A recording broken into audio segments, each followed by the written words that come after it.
My name's Philippa Thacker.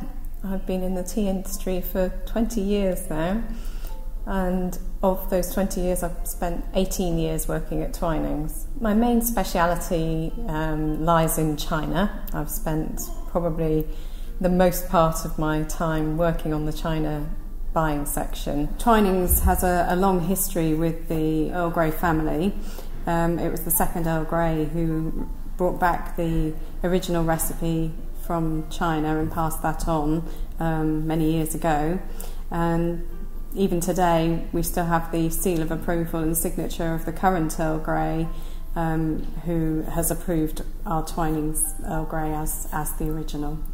To include an Earl Grey was a given in this range. Earl Grey obviously being a scented tea.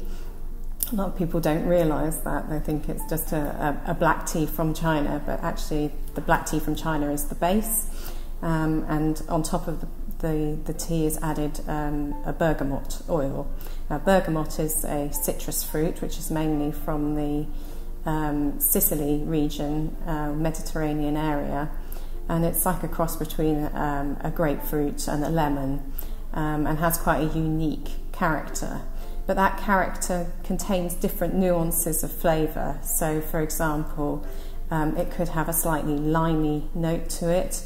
Other bergamot oils you find have slight hints of floral notes or woody notes, etc. So it's knowing really what other combinations of flavours will marry up well with the bergamot when you're looking to create a different blend. Citrus fruits obviously combine really well together, and one of my personal favourites is grapefruit. I mean, I love grapefruit. It's zesty, it really brings a certain zing to the mouth.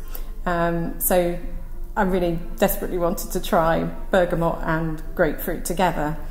And what I found I really loved, we've just added the merest hint of grapefruit flavour to the bergamot, and it really brings it alive. You get those zesty top notes, which are really, really refreshing and remind you really of sort of summer, I suppose. It's refreshing and zingy, and yeah, a real delight. The two flavours really combine very well together.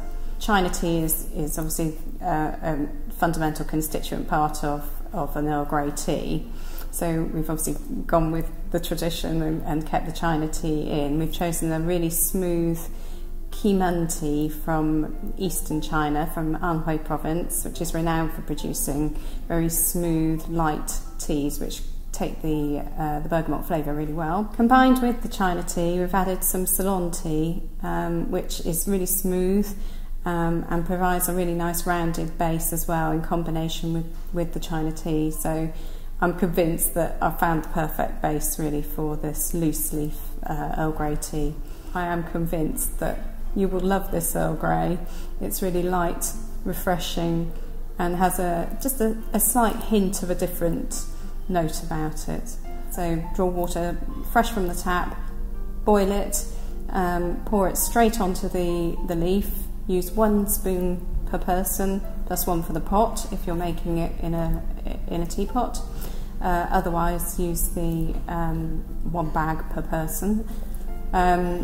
I would allow it to steep probably for about 2 to 3 minutes, or according to taste. Remove the bag or strain the leaf, and then either drink black, which I probably would as a personal preference, but equally you could add either a slice of lemon, a splash of milk, or sugar to taste. Here we are, we have the bergamot with the hint of grapefruit, which I'm sure you will love. If you love Earl Grey, you will love this product.